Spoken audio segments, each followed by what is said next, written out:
আপোনালোকৰ ওচৰত কি কয় ভাৰত আৰু শ্ৰীলংকাৰ মাজত যি খেলা পৰিত্যক্ত হ'ল তাৰে কথা ক'ব গৈছিলোঁ। খেলখন বাতিল হ'ল বাৰু। বহুতে বৰষুণক দুখ দিছে, বহুতে অসম ক্ৰিকেট খণ্ডক দিশ দিছে, বদনামো কৰিছে। ইয়াতে ইমান বদনামৰ মাজত যিটো সুনাম অৰ্জন কৰিবলৈ সক্ষম হৈছিল সেইটো আছিল আপোনাৰ কলিতা টেণ্ট হাউচৰ তিৰপালখন। হয় বন্ধুসকল, কলিতা টেণ্ট হাউচৰ তিৰপাল এক নিৰ্ভৰযোগ্য তিৰপাল।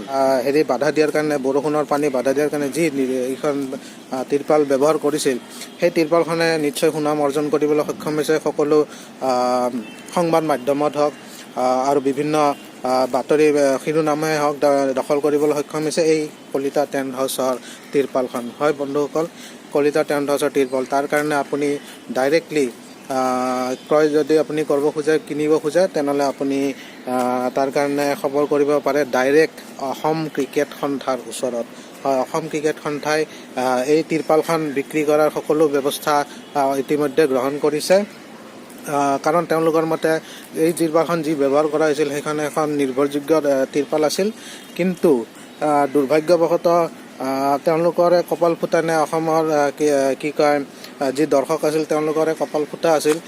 তিৰপালখনত ফুটা ওলাল কিবাকৈ আৰু ফুটা ওলাল, যাৰ কাৰণে খেলখন হ'ব নোৱাৰিলে বাৰু। যি হওক, খেলখন হ'ব নোৱাৰিলে, কিন্তু তেওঁলোকে এই দায়িত্ব ল'ব খোজা নাই। কিন্তু নতুনকৈ যিটো ভাল কথা হ'ল যে আমি এক নতুন কৌশল ইয়াতে আৱিষ্কাৰ কৰিবলৈ সক্ষম হ'ল। অৰ্থাৎ অসম ক্ৰিকেট সন্থাই নতুনকৈ কৌশল আৱিষ্কাৰ কৰিব সক্ষম হৈছে, মোবাইলৰ ফ্লাছ লাইট। হয় বন্ধু, মোবাইলৰ ফ্লাছ লাইটেদিও আজিকালি আপুনি ক্ৰিকেটৰ পিচ শুকাব পাৰে, অথবা ডেম হৈ যোৱা পানী পৰা ঠাই আপুনি শুকাব পাৰে। আৰু যদি সেই ব্যৱস্থা দিও আপোনাৰ পিচ নুশুকায়, তেনেহ'লে আপুনি কি ব্যৱহাৰ কৰিব পাৰিব? হেয়াৰ ড্ৰায়াৰ নহ'লে ইস্ত্ৰি। আপোনাৰ ঘৰত যদি হেয়াৰ ড্ৰায়াৰ বা ইস্ত্ৰি আছে, বা আপুনি যদি আপোনাৰ ছাল ফুটা হৈছে বা অন্য কিবা ঠাই ভিজিছে বা ফুটা হৈছে, তাৰ কাৰণে আপুনি কলিতা টেণ্ট হাউচৰ তিৰপাল ব্যৱহাৰ কৰক। আৰু শুকাবৰ কাৰণে আপুনি হেয়াৰ ড্ৰায়াৰ আৰু ইস্ত্ৰি ব্যৱহাৰ কৰক। হয়, আৰু তাৰোপৰি যদি সেইটো দিও নুশুকায়, তেনেহ'লে আপুনি মোবাইলৰ ফ্লাছ লাইট অন কৰিব, 10জনক মানুহ মাতি ল'ব আৰু কৈ ল'ব ফ্লাছ লাইট অন কৰিব। সেয়া দিও আপুনি ক্ৰিকেটৰ পিচ বা ভিজা ঠাই শুকাব পৰা ব্যৱস্থা হৈছে। এই নতুন কৌশল উদ্ভাৱন কৰিছে অসম ক্ৰিকেট সন্থাই, যিয়ে এক লজ্জাজনিত এক বিষয়। হয়, তেওঁলোকে নিজৰ দায়িত্ব জ্ঞানহীন মন্তব্য দি ফ্লাছ লাইটেদি পিচ শুকাব পৰা যিটো দায়িত্ব জ্ঞানহীন মন্তব্য আগবঢ়াইছে, সেইটো কাৰণে গোটেই অসম লজ্জাজনিত হৈছে। গোটেই বিশ্ববাসীৰ ওচৰত যি হেয়াৰ ড্ৰায়াৰ আৰু ইস্ত্ৰি ব্যৱহাৰ কৰিছে, সেই গোটেই বিশ্বই দেখিছে অসম ক্ৰিকেট সন্থাৰ কৌশল বা অসম ক্ৰিকেট সন্থাৰ যিটো আপোনাৰ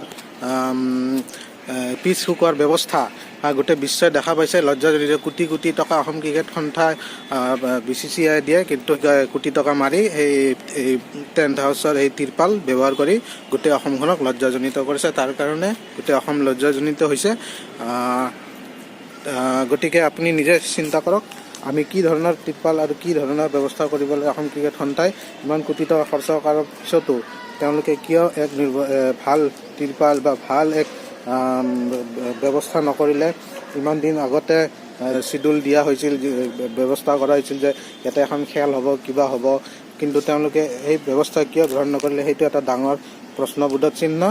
আপুনি নিজে চিন্তা কৰক, নিজে চাই ল'ব আপুনি নিজে কি ধৰণৰ তিৰপাল ব্যৱহাৰ কৰিব লাগে, কি ধৰণৰ সেয়া কৰিব লাগে, আপুনি নিজে চিন্তা কৰি কমেণ্ট বক্সত দি দিব মোক। ধন্যবাদ।